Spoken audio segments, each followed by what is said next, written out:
Hey there, and welcome into another exciting episode of A for Effort. I'm your host, Matt, and as always, we start off giving thanks to our unofficial sponsor of the podcast, AMC A-List. $19.95 a month gets you 3 movies a week at local AMC theaters in your area. Check AMC.com for theater listings and offer availability. In today's episode, we're going to break down a movie that I was skeptical at first to see, but I really found myself having enjoyed it, and it turned out to be a great movie, and that is Us. A couple years ago, Jordan Peele made his directorial debut with Get Out, and I will admit I didn't see it right away, but I did find it on the HBO app, and I watched it, and I was like, wow, this is a really good movie. It's super weird, very much in the vein of like Black Mirror or Twilight Zone. And so when I heard Jordan Peele had a second movie coming out that was a little bit more horror driven than the sci-fi origins of Get Out, I really was excited to see what he had to offer. Now, will I admit that this wasn't the scariest movie I'd seen?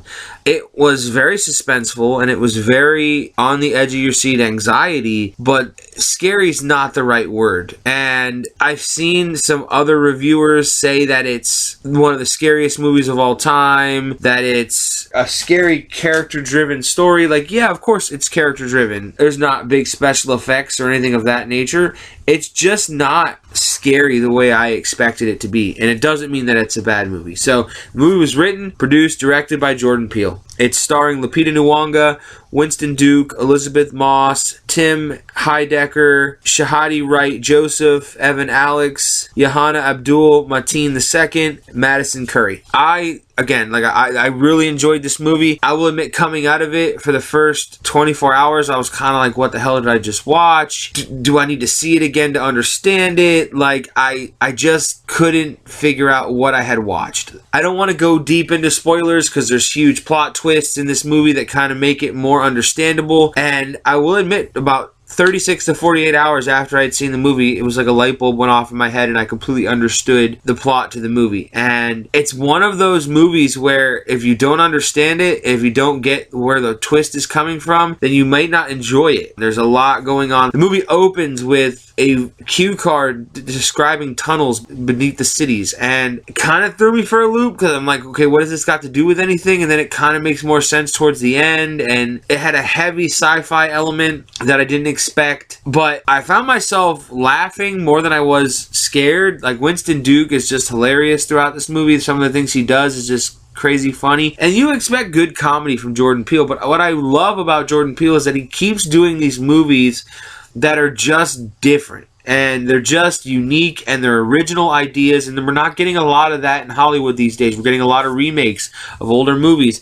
We're getting a lot of superhero genre films. We're getting a lot of franchise movies, whereas this was just a one-off original idea by Jordan Peele, and it turned out great. Like I said, I enjoyed myself. There were some great moments in there, especially towards the middle to end, that really like had you on the edge of your seat, like really suspenseful. And I know for me, there was a moment at the very beginning of the movie that I had serious anxiety about. Like, couldn't even like catch my breath. You know, this is not really a big spoiler, you know. So the little girl gets lost in a house of mirrors, and the power goes out because there's a storm outside, and she sees the bright orange exit sign and can't find it because she's in a house of mirrors. And that gave me such anxiety. Like, I know it's something simple, but it gave me huge anxiety, and I really, like, that to me probably was the most anxious part in the movie, and the most, because I couldn't catch my breath. I was like, damn it, like, I don't know why I'm having such a panic attack about this one moment, you know. Maybe because I went in expecting this movie to be utterly scary and something to pop out at her or someone to kidnap her or whatever, but like, it just was different. Like, I enjoyed the movie, but I didn't get what I was looking for out of it based off of what was advertised to me. I enjoyed the movie. I'm not sitting here saying I didn't. It was good, and it was an original idea, so you give it more credit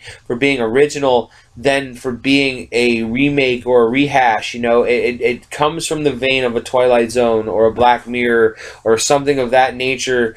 You know, it was a character-driven story. The cinematography, the color play, everything was was unique and different from anything I had seen before it. Like I said, I had a fun time. It kept me thinking and guessing, and once I figured it out, I really enjoyed the movie that I had seen. So for that, it gets an A+. I did enjoy it. It's one of those movies you should see for yourself and determine whether or not you like it for yourself. My opinion can matter, but your opinion should matter more. Like, did you or did you not like this movie? Like, find that answer out for yourself. Determine whether or not you enjoyed this movie, because I did.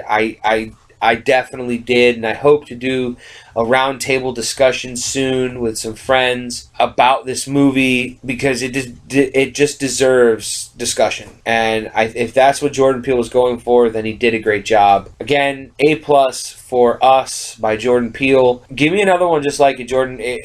Jordan Peele, just an amazing director, writer, producer. Keep giving me original ideas like this, and I'll keep seeing them. It's one of the highest grossing R-rated horror movies of all time already. It's made its money back in threefold already. It's definitely worth a watch. Go see it. I've been your host, Matt. Check out all the rest of the reviews on the YouTube channel. We're inching ever closer to the release of Avengers Endgame. I'm counting down the minutes until the release. We'll be seeing other movies in the interim, of course. Shazam, Hellboy. There are many other movies to see. Unfortunately, there are a couple that I didn't get the chance to see before they left theaters, so hopefully I'll get to review them when they hit home video. Like, subscribe, share, comment on all the videos on the YouTube channel. Come back to us next time on A for Effort when we will have another quality movie review.